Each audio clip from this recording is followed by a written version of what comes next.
you may have tweaked your knee potentially, or maybe something else. You can enlighten us a little bit, but can you tell us how that's doing and kind of what happened? Yeah, that last Hare scramble was pretty wild conditions. Didn't expect it to be nearly as muddy as it was. Those things are pretty crazy races, but yeah, just about halfway, just had a little issue with my knee, and I've hurt my knee before on that side, so I was just a little concerned about it. And with where I'm at in this series, I didn't really want to push it until I got it checked out. So got it checked out. Doctor said I was being kind of a big baby, so gave it a little massage, and here we are. I think this year I'm getting better at getting the best out of myself the whole time. I think in the past I've had good moments. I'll have a good 20 or 30 minutes of the race, but I'm just getting better at keeping the pace high the whole time. Managing the race, not panicking if I'm falling a little behind in a certain spot, or just making big mistakes. So I'd say just minimizing big mistakes, and then doing a better job of just keeping my pace high the whole time. This year especially, I think the pace any of us are running probably would have won in the previous years. So the pace has definitely gone up quite a bit. It's, at least to me, it's definitely not like a moto pace, but you're pushing about as hard as you can for most of it. So the pace is pretty gnarly, especially just with how many good guys we got, and now Tyler filling in. So you lose one with Dalton, and Tyler fills right in. So it's going to be gnarly, always is. So expecting a good battle with these guys. What skills would you say have transferred from your other disciplines to racing here in National Hare and Hound? When I first started coming over to the off-road side of things, a lot of the motocross and supercross stuff really didn't tie over unless there was jumps or like whoops that were comparable to a supercross whoop. So there is a lot of whoops out here, and sometimes the techniques from the supercross whoop side of things comes into play, but very, very little on the supercross side. Motocross comes in on just the intensity side of things, like the level of speed used to be like high right off the get-go, but we'd fall off, and now the levels just like keeps pushing to where we don't fall off much towards the end. And with races like this, it's very different from the NGPC or motocross or supercross, because what you're coming up against, where this is all new. So, but we seem to still go pretty dang fast, and when you're racing somebody and they're not letting off, I don't tend to like to let off either.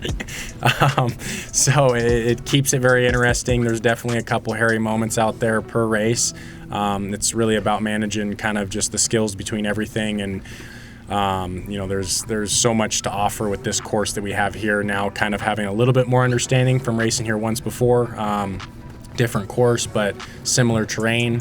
I kind of have an idea, but it varies a lot from gnarly sand dunes to rocky in the trees, and a lot of stuff in between that with hard pack and just everything else. So there's a lot of thinking going on with this. I've spent some time in the dust before, so I know you gotta be a little bit smarter. And with this terrain out here, I know there's some obstacles that will take you out pretty quick if you get off course. So it's if you don't get a good start, you got to manage it and be very smart, but you got to make quick decisions. So obviously it all comes down to the start. We're at a higher elevation up here, so the bikes are a little bit slower. So just making sure that you have the response time and getting up front, that is going to make the day a lot easier. Joe, first question, with your teammate in the points lead, what might a battle look like if it comes down to the lead position tomorrow? It's going to be all out. Yeah, that's a tough question, but we're teammates, but out there, it's an individual sport, so yeah. Second question, you're the only crew up here with kids and a family of your own. Does that hold you back, would you say, compared to maybe years prior, kind of having evolved into this new role in your family? No, I started this adventure out with a family. I had I think TJ was 3 years old. So, no, I probably should think about my family a little bit more, but I don't. I put it all on the line. How would you say that the level of competition has evolved from where you're sitting? Kind of like Zane said, everybody would kind of, take it easy for the first, 40 miles, and then it seemed like it would turn up a little bit in the end. But now it's like a motocross race for the first 40 miles, and then it seems like a motocross race now for the last 40 miles. So the intensity seems like from start to finish is 100%. I mean, there's a handful of us that could win at any time. So there's not really any one, opponent that feels like, is singled out. So yeah, it's an interesting year. I think this year has had more competition than years past. Usually it's like 2 or 3 of us that could win, and now it's 5 of us that could win, so it's pretty exciting, and I think it changes things up. Yeah, I'm Tyler Lynn. I ride for the SLR Honda team. And the recent years I've been racing the Grand Prix Series Works and NGPC. And that's been, my full-time focus, and I try making out to the desert as much as I can. But prior to that, I was a Hare and Hound. I was part of the Hare and Hound family for a few years there, won a few championships, and, kind of got taken away, as I switched different teams to different places. I kind of got pulled away from this, just that's just how things went. But, I try making out here as much as I can. A lot of the times when Hare and Hounds are going, I'm racing elsewhere, but I had a free weekend and it's close to home, and I love the desert. I love the desert more than anything, and just wanted to get some real off-road racing. I feel like some of these other series that I'm racing are just going towards, more of just being like a motocross race, just a 2-hour motocross race where you get out here and you get the rocks, the trees, the sand, you get all the terrain, and you gotta be a good rider everywhere. You can't just focus on being a good rider just, on a moto track. So that's kind of pulls me to here because I just love the off-road. And having spent time in other series, what skills would you say will transfer over to here for tomorrow's race? Oh yeah, obviously the sprint speed, like these guys talked about. The level of intensity here in the desert racing, just every time I came back, has gone higher and higher. And so I'm glad that I've been doing these different types of racing because it's elevated my speed. Just my raw speed. So that's helped a lot. And then it just has made my mind work a little quicker. You gotta make quick decisions, and you really gotta just focus on yourself. And I feel like that's a huge thing with the stuff that I've been racing. You potentially will be mixing up the points even more tomorrow. But what is your goal for tomorrow for the race? Yeah, so actually I raced 2 last year, and I got beat at this one. I made a mistake in the last 5 miles, just a minor mental mistake, and got lost. But I've been watching the results all year. I like to follow the Hare and Hound. It's my passion. I like watching racing, and these guys have, every race this year, they've been super close, just within seconds of each other, coming into every loop or even the finish. So I know the racing is going to be tight, and I'm just focused on trying to get a good start and just doing my job. I gotta just focus on myself, make sure I do all the right things, and things will play out.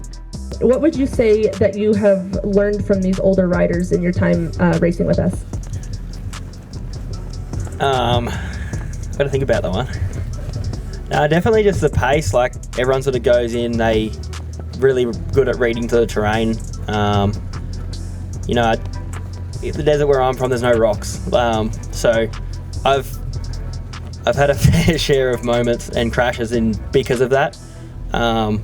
Doesn't help that I'm half stupid, so definitely just trying to learn off everyone and be able to read the terrain a lot better is going to help me, and I still need to do it now. I think obviously the experience thing, like every race at home's a lap, it's a timed race, and the loops are only like 25 miles, so anytime out here, like, we're following arrows, and I've gotten lost, I've crashed, I've done everything, so I think it's just important that I soak in what all these guys are doing and try and copy what they do, because they're doing a hell of a job of it. What does a summer break look like for you? Are you going back home? Will you be returning in the second half of the season? What does the rest of the year look like? I'll finish up the last works round and I'll head home. It's winter at home, so I've got roped into an endless winter. But we got races at home. I got the Hare Desert race, which was one of our biggest races, so I'm super happy to be able to go back and race that. It's a race we sort of look forward to. I know for a fact there's 6 Australians heading back, so we're all going there. We all have the same goal, and I'll be going back and doing that, and there's another race later on in August. But apart from that, it's my off season. I'll try and relax, but my sort of main focus now is probably just trying to get some pace for the GPs and the works. I won't be stopping the work. I'll be keeping it going as I'm over here. And your competition's not here. They had to work today. But who would you say is your biggest competition in the Pro 250 class as the points leader? Probably like the last weekend. I was a bit jet lagged, and I put in a good lead after a crash, and then I sort of around the second loop I sort of just started slowing down a whole heap and lost a heap of pace, and yeah, all of a sudden I had chance blowing my doors off, so had to get back around him, and that was definitely a tough race. The last half of that I was physically, mentally tired, and trying to battle for that was hard work. So he's been the first one to properly put a pass in on and put a little gap in, so definitely excited to do a bit more racing with that, and yeah. And last question, you just said when you're, that last round, you suddenly kind of became physically and mentally tired. You kind of bonked. Like, it's hard for people that aren't out there experiencing what you're experiencing. So when you get into that state physically, what do you do? What is that like? Honestly, I don't know. I hadn't slept for like 4 days, so I wasn't well. I mean, I think it was like not even 40 hours. I'd just flown in from Australia, so I mean, I have been like that in races before, and it's definitely just trying to fire yourself back up. And I mean, it's more the fact of me, like, if I didn't get like that month, the prize money's paying my rent and food, so I have to get it. Like, so that's probably my biggest motivation when he passed me. It was just like I had to get to the finish and I had to pass him. So what does the last 2 weeks look like for you? I know you raced the West Hare Scramble, but what is beside the Hare Scramble time during the week? What does that look like for you to put you back over a position or two? I think after just coming off of that, I mean, obviously it wasn't like a bad result, but I wanted to be on the top spot. So I think after that, like, just trying to like reset mentally, like, and just kind of remind myself like of more of like the bigger picture and not just like the small picture of one race. Like, we still got a whole season. So yeah, I think just really focusing on that, focusing on recovery and nutrition and hydrating and making sure that I'm ready for tomorrow. So, like the guys, the level of competition has really kind of evolved over the last couple years. How would you say it's evolved just in terms of the pace for the pro women's class? I think the same thing is like they were saying, it's next level this year. I think not having a lot of dust has really played into that. It's like you can kind of battle a lot more. But I think even like when I first started racing pro versus now, like the level is insanely different. Like, it's way faster. There's a lot more competition than there was when I first started racing. So I don't know, I'm excited. It makes it more fun to have people to battle with and to keep you honest. So I'm excited for it.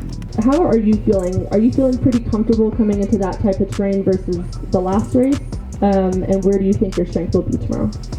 Yeah, I've actually done a little bit more work to the bike and getting it set up, and went for a test ride today, and I'm feeling pretty comfortable, actually quite confident, and more confident than I have been the past few rounds and most of the all season on the bikes. So my confidence level is probably a 10 out of 10 today, so I'm looking to go for the win tomorrow. If you're not having fun with it, then there's really, you're gonna have a short period of time, so definitely enjoy it and have a good time. And then the biggest lesson I've learned is to be patient with it, and it's not always gonna be, highs. You're gonna hit a lot of lows, and you're just gonna have to really know how to deal with those and how to manage yourself under really bad situations. So just, keep a good eye on your mentality and hold yourself to high standards, and just enjoy it. So Ty, you're just 10 points down from points lead behind Rachel going into summer break, which is 2 rounds left to go. What has been the most valuable lesson for you in this standout season? Probably just to keep it on 2 wheels and just keep pushing the whole race, because I've definitely had a few issues in some of my earlier races, or just kind of out practicing and stuff. I don't know, I don't really do the best in the tight trees and stuff, so maybe, like she said, she'll probably have maybe a little bit of an advantage over me in that kind of stuff. But I actually separated my shoulder last weekend, and so it's feeling pretty tender. 2 weeks ago, you won straight up. Your first time. That was a pretty awesome feeling for you. That must have been a really great confidence boost. How are you feeling otherwise going into tomorrow? You said something about your shoulder. Does that shake your confidence a little bit? And who do you think is going to be your biggest competition? Everybody, like I said, I think we all got like our strengths and weaknesses, and it kind of just depends, like Rachel said, like on the rider in the day. And I don't know. I think my shoulders definitely kind of messed with my head a little bit, but I try not to let it at all, and we're gonna just try to go out there and do the best I can tomorrow. Definitely don't want to push it if I'm not feeling the best, but definitely want to try to go out there and hopefully get the win again. I'm Megan Griffiths. My full-time gig is teaching riding clinics, so I started that business a few years ago and have been going kind of full bore with that. I used to race back in the day, back in Canada, and I'd hit an odd race here and there since I moved to the US, but this is new to me. Kind of got roped into it, actually.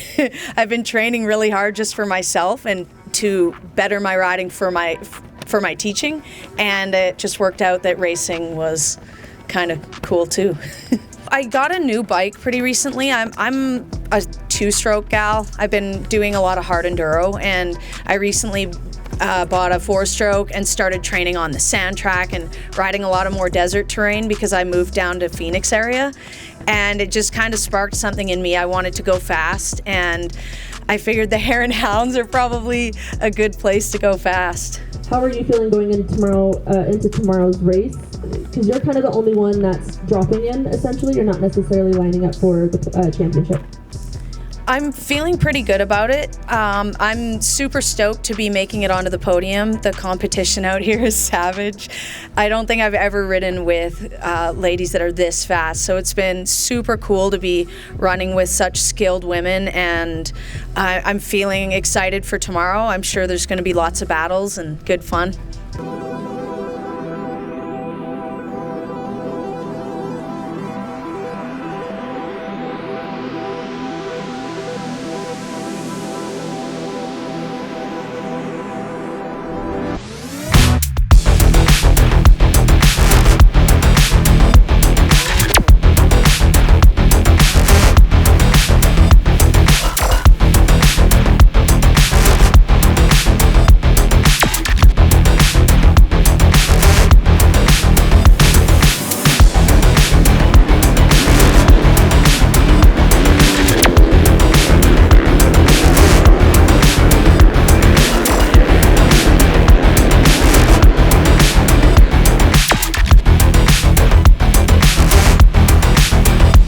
Got the whole shot. Tyler, Lynn, and Austin, they were sending it in the sand dunes, and they kind of pulled me a little bit. A decent start, just got out to the lead, and had a pretty much flawless race, as in my riding goes. Had a few sketchy moments, but kept it on two wheels.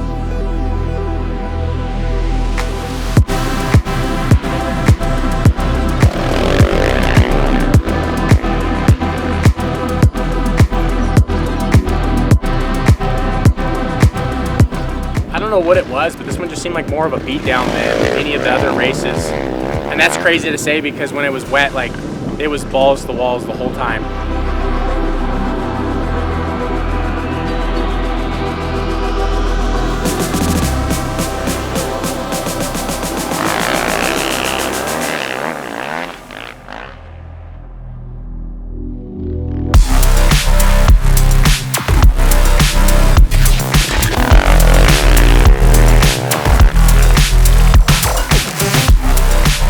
Had my exhaust come unbolted on me, and I had to get that fixed in the pits, which was kind of scary. I had a minute lead, then I got cut down to 5 seconds, so it was kind of sketchy. But then the second loop, I just was able to keep it on two wheels and, man, have fun. The course was fun. It was long and it was tough, but I had so much fun. And this is automatic.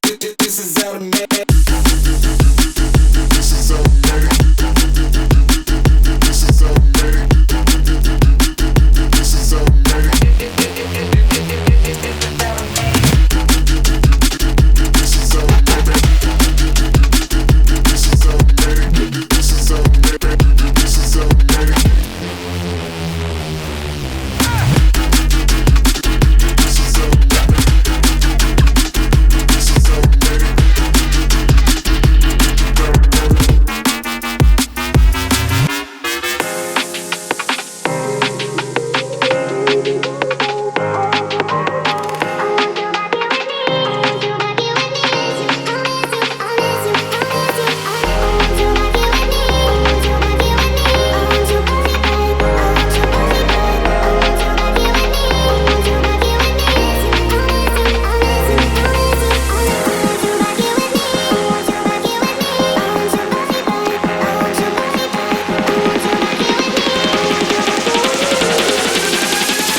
just sit here and watch.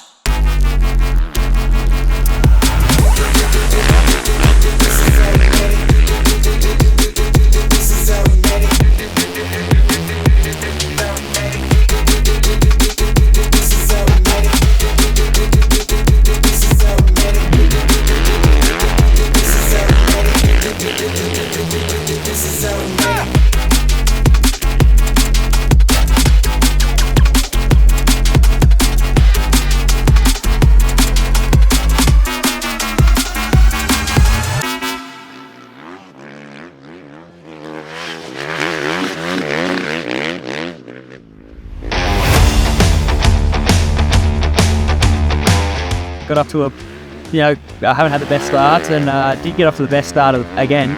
So there's a bit of battling going on through the dust, and managed to get a good lead into the trees, and just extended that lead the whole race. And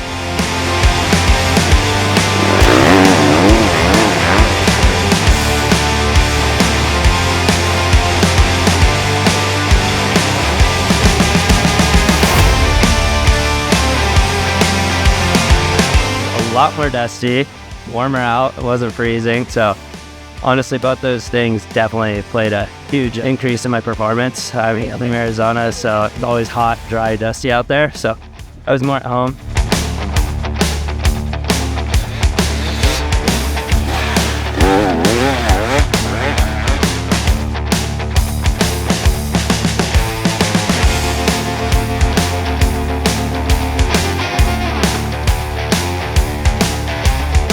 What's crazy is, I mean, we raced here 2 weeks ago, and the course from last weekend to this weekend was so different. This is like the first, actually pretty dusty round, I would say. And with the trees and everything, and someone had mentioned the first loop was gonna be pretty tight, so I knew the start was gonna be pretty vital.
Megs was right on me leaving the first loop, so I knew I needed to be smooth because I know she's good at technical stuff.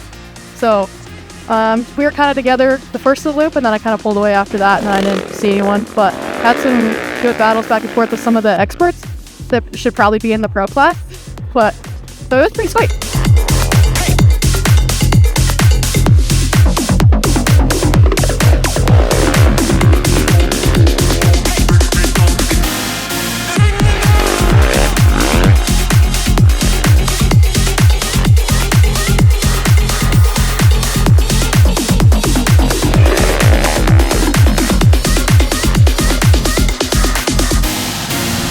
The second loop was about the same thing. Like, you started off and it was a little bit more high speed, or like kind of at the beginning, and then you took off and started going into the trees and the rocks again. Like basically the entire race was just in the trees and the rocks, and it was freaking sick.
of a sudden I was passing Meg, which I don't know if she ended up crashing before or after I had passed her, which sucks. I mean, she looked jacked up. I ended up passing her, and then I was like I didn't even notice it, honestly, until like right when I was like almost by her. I was like, oh my god, that was second place or whatever. So I finally I was like, heck yeah, I just made the pass right there, right before the finish, so it worked out awesome.